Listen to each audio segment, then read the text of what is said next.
Now, friends, it comes down to learning a bit about the types of coatings. The types of coatings determine what kind of coating we will use. So when you select the coating, look, there is a coating type section here. It says generic, it says carpet, so you can choose it as a carpet. The tool icon here, planting, glass meaning window, grass meaning lawn. Self-illumination means turning any object into a light form. And water, friends. Very easy. For example, you select this to turn any object into a light object. Very simple. Let's do it, for example. Let's do an example, friends. Look now. For instance, this object. An object that sits properly. Let's say it's a toy, for example. Let's say the light on its head emits this color. I went to the coating section. I selected the self-illumination part from the generic section. Look, it gives light at a value of 5,000 lux. Let's proceed. Look, friends, as you can see, it immediately turned into light. You can turn any surface into light. This is how the process works. Very simple. Look, there's a critical point. Let me mention it. There's a difference between the color of the light and the object's own color. You should choose the light color yourself from here. Look, how does it change the moment I select it, friends? Like this. And you can increase the amount of light here. There can be such an amount of light. To make any object light, you need to select the self-illumination, coating type. All the parts here are related to that, friends. So, selecting the objects in this part here is all related to that. Look, it's selected. It's selected here too. This pipe has been made. Light intensity has been given to the pipe. The surrounding parts are glass objects. Look, glass has been applied. Here it's as if metal has been applied. There are such situations. Very simple and very easy, friends. That's why I showed it in the modeling section here. When you select the color you have applied there and say self-illumination, it becomes a light source, just like here. Like in the spotlights. I mean, this image in the spotlights. Look, let me show you like this.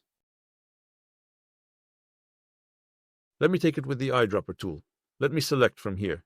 Look, I think that part is underneath here.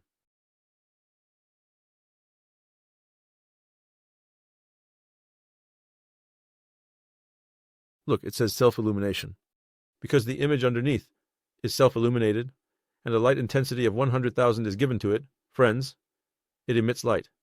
Let's go back by saying Ctrl-Z. Let me close this as well by right-clicking, friends. Let's come to scene 2 here. This is the process. Look, it has been done the same way here. A light intensity has been given to the back of the glass. And that light has been given a self-illumination effect, friends. Look, when we look here, the amounts of light are visible, but I will show you how the lights here are made. We also have a dark situation here. So when you take a render from here, a dark situation appears there again. Because there isn't enough light inside, we will do them as supportive.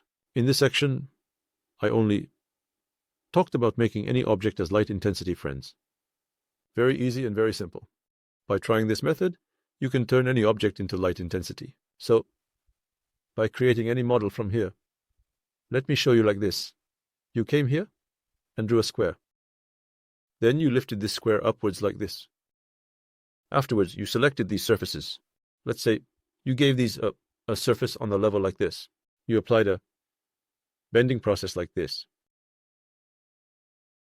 It turned out a bit crooked, though.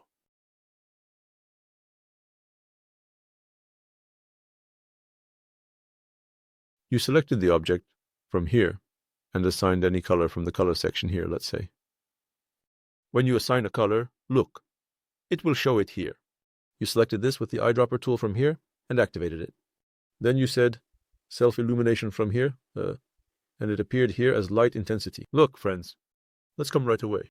As you can see, it appeared as such a light intensity. That's the whole thing.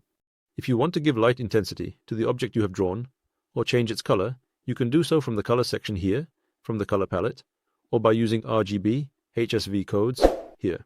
It works very simply. It works very easily, friends. It's a process like this. In the carpet and other sections, you can select this carpet section. Look, let me show you that right away since we're here. In the carpet section, it works more like a shaggy carpet. Let's do it like this. Let's select this spot.